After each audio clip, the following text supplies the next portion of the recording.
یہ ہے کہانی تھانہ علی پور چٹھا کی۔ ایس ایچ او خورشید انور کی کرپشن مقام مہم میں تھانہ علی پور چٹھا کے سرکاری ڈرائیور فیصل شاہین نے ثابت کر دیا کہ کرپشن مقام مہم کسی طرح بھی ہم پر مسلط نہیں کی جا سکتی۔ فرض شناسی اور ایمانداری کی سزا۔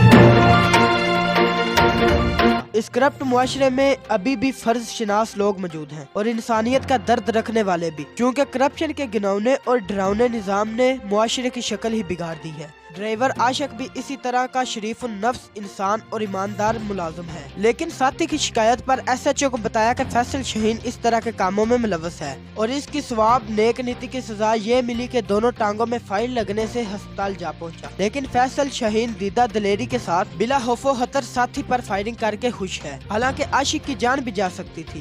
اس پر عوامی اور محکمانہ رائے کے مطابق سخت قانونی کارروائی عمل میں لائی جائے تاکہ معاشرے میں اس کا اچھا تاثر جائے۔ اگر محکمہ میں یہ حال ہے تو عوام کس طرح انصاف کی حقدار بنے گی؟ قانون کے رکھوالے ہی اپنی کرپشن چھپانے کے لیے اپنے پیٹی بائی کی جان کے دشمن بن جائے تو عام عوام کس سے اپنا انصاف مانگیں گے؟ کیمرہ مین زہیر بٹ کے ساتھ اویس نوید، AR نیوز، علی پور چٹھا۔